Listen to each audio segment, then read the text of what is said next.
Halo rekan-rekan, salam sejahtera untuk kita semua. Pada kesempatan ini, saya, Nelvin Debi Noviana, akan mempresentasikan hasil makalah untuk memenuhi tugas UAS semester genap tahun ajaran 2021-2022 dengan mata kuliah Manajemen Perbankan dengan dosen Bapak Wahyu Purbosantoso, SE, MM, CF, RM. Dengan topik makalah Bank Mandiri atau BMRI suku bunga kredit sudah turun. Yang pertama, kita akan membahas tentang bank. Pengertian umum bank adalah sebuah lembaga intermediasi keuangan, umumnya didirikan dengan kewenangan menerima simpanan uang, meminjamkan uang, dan menerbitkan promes atau yang dikenal sebagai banknot. Kata bank berasal dari bahasa Italia banca, yang berarti tempat penukaran uang. Tetapi menurut para ahli, lembaga keuangan yang kegiatan utamanya adalah menghimpun dana dari masyarakat dan menyalurkannya kembali dana tersebut dalam bentuk pinjaman serta memberikan jasa bank lainnya. Tetapi menurut Undang-Undang Perbankan, bank adalah badan usaha yang menghimpun dana dari masyarakat dalam bentuk simpanan dan menyalurkannya kepada masyarakat dalam bentuk kredit atau bentuk-bentuk lainnya dalam rangka meningkatkan taraf hidup rakyat banyak. Kemudian fungsi bank. Beberapa manfaat perbankan dalam kehidupan. Yang pertama, sebagai modal investasi, yang berarti transaksi derivatif dapat dijadikan sebagai salah satu model berinvestasi, walaupun pada umumnya merupakan jenis investasi jangka pendek atau yield enhancement.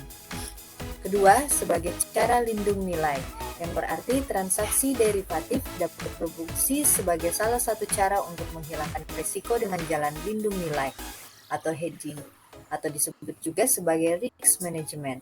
Ketiga, sebagai informasi harga, yang berarti transaksi derivatif dapat berfungsi sebagai sarana mencari atau memberikan informasi tentang harga barang, komoditas tertentu, kemudian hari, atau price discovery. Yang keempat, fungsi manajemen produksi, berjalan dengan baik dan efisien, yang berarti transaksi derivatif dapat memberikan gambaran kepada manajemen produksi sebuah produk dalam menilai suatu permintaan dan kebutuhan pasar pada masa mendatang. Lalu ada jenis-jenis bank. Yang pertama, bank perkreditan rakyat, kemudian bank sentral, dan ketiga, bank umum. Bank perkreditan rakyat atau BPR, jenis bank ini yang melaksanakan kegiatan usaha secara konvensional atau berdasarkan prinsip-prinsip syariah, yang dalam kegiatannya tidak memberikan jasa dalam lalu lintas pembayaran. Kegiatan BPR ini jauh lebih sempit jika dibandingkan dengan kegiatan bank umum. Hal ini dikarenakan BPR dilarang menerima simpanan giro, kegiatan falas, dan perasuransian seperti yang dilakukan pada jenis bank secara umum. Yang kedua, bank sentral. Bank sentral di suatu negara pada umumnya adalah sebuah instansi yang bertanggung jawab atas kebijakan moneter di wilayah negara tersebut. Fungsi dan peran bank sentral berusaha untuk menjaga stabilitas nilai mata uang, stabilitas sektor perbankan, dan sistem finansial secara keseluruhan. Di Indonesia, fungsi bank sentral diselenggarakan oleh Bank Indonesia atau BI. Sebagai bank sentral, BI mempunyai satu tujuan tunggal, yaitu mencapai dan memelihara kestabilan nilai rupiah. Kestabilan nilai rupiah ini mengandung dua aspek, yaitu kestabilan nilai mata uang terhadap barang dan jasa, serta kestabilan terhadap mata uang negara lain. Kemudian, bank umum. Bank umum, bank yang melaksanakan kegiatan usaha secara konvensional dan atau berdasarkan prinsip syariah, yang dalam kegiatannya memberikan jasa dalam lalu lintas pembayaran, yang dalam kegiatannya memberikan jasa dalam lalu lintas pembayaran. Sifat jasa yang diberikan adalah umum, dalam arti dapat memberikan seluruh jasa perbankan yang ada. Begitu pula dengan wilayah operasinya, dapat dilakukan di seluruh wilayah. Bank umum sering disebut bank komersial. atau komersial bank. Kemudian ada kredit. Bagi bank, kredit bagi suatu bank merupakan aset bank yang diberikan kepada masyarakat sebagai pinjaman. Kredit merupakan pendapatan terbesar bagi bank bila dibandingkan dengan sumber pendapatan lain. Yang kedua, kredit pemilik rumah atau KPR. KPR merupakan kredit yang diberikan bank untuk membantu masyarakat dalam memenuhi kebutuhannya. Dalam mengajukan kredit pemilik rumah ini, nasabah harus memenuhi persyaratan yang sudah ditetapkan oleh masing-masing bank yang bersangkutan dan harus memperhatikan suku bunganya terlebih dahulu. Dan yang ketiga, suku bunga. Harga yang nantinya harus dibayarkan oleh nasabah kepada bank sebagai balas jasa atas pinjaman yang diperoleh. Lalu ada suku bunga dasar kredit. Suku bunga dasar kredit digunakan sebagai dasar penetapan suku bunga kredit yang akan dikenakan oleh bank kepada nasabah. Suku bunga dasar kredit atau SBDK belum memperhitungkan komponen estimasi premi risiko yang besarnya tergantung dari penilaian masing-masing debitur atau kelompok debitur. Dengan demikian, besarnya suku bunga kredit yang dikenakan pada debitur belum tentu sama dengan suku bunga dasar kredit atau SBDK. Kemudian, PT Bank Mandiri Persero Tbk. PT Bank Mandiri Persero Tbk menurunkan suku bunga dasar kredit atau SBDK untuk seluruh segmen dengan kisaran 25-250 bps. Langkah ini merupakan respon perseroan terhadap kebijakan pemerintah dan regulator serta bukti nyata dukungan kepada upaya pemulihan ekonomi nasional. Penurunan ini mulai berlaku per tanggal 28 Februari 2021. Ini adalah presentasi di segmen korporasi sebanyak 8%, kemudian segmen retail 8,25%, segmen mikro 11,25%, segmen customer KPR 7,25%, segmen customer non KPR 8,75%. Ini merupakan tabel suku bunga dasar kredit PT Bank Mandiri Persero Tbk per bulan April dari tahun 2017 hingga 2021, baik pinjaman korporasi, pinjaman retail, pinjaman mikro, pinjaman konsumsi KPR, dan pinjaman konsumsi non-KPR. Dengan adanya penurunan penyaluran KPR dan adanya penurunan suku bunga KPR seperti yang dijelaskan di tabel tadi, maka tidak menutup kemungkinan akan berdampak juga terhadap pendapatan bunga kredit pada PT Bank Mandiri Persero Tbk di masa pandemi COVID-19.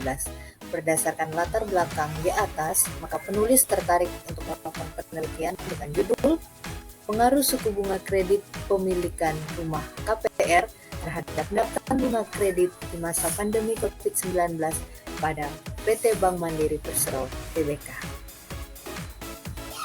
Kemudian ada identifikasi dan rumusan masalah. Berdasarkan latar belakang masalah, maka dapat diidentifikasi permasalahan sebagai berikut. Pertama, pertumbuhan suku bunga KPR pada sebelum dan saat pandemi COVID-19. Kedua, perkembangan pendapatan bunga kredit pada sebelum dan saat pandemi COVID-19. Ketiga, pengaruh dari suku bunga KPR terhadap pendapatan bunga kredit pada masa pandemi COVID-19. Berdasarkan latar belakang, maka rumusan masalah dari makalah ini adalah: pertama, bagaimana pertumbuhan suku bunga kredit pemilikan rumah KPR pada PT Bank Mandiri Persero Tbk di masa sebelum dan saat pandemi COVID-19. Dua, bagaimana perkembangan pendapatan bunga kredit pada PT Bank Mandiri Persero Tbk di masa sebelum dan saat pandemi COVID-19. Ketiga, seberapa besar pengaruh suku bunga KPR terhadap pendapatan bunga kredit pada PT Bank Mandiri Persero Tbk. Maksud dan tujuannya. Maksudnya, tugas ini dimaksudkan untuk memperoleh data-data dan informasi yang diperlukan sebagaimana yang digambarkan dalam rumusan masalah mengenai pengaruh suku bunga KPR terhadap pendapatan bunga kredit di masa pandemi COVID-19 pada PT Bank Mandiri Persero Tbk.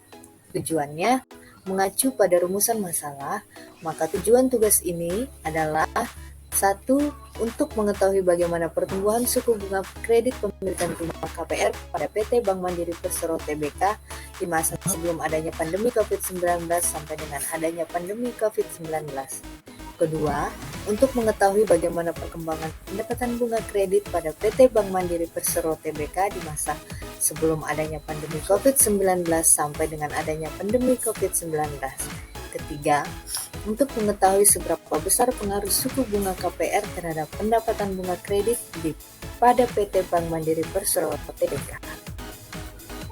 Kegunaannya ada dua cara, yaitu kegunaan praktis dan kegunaan akademis.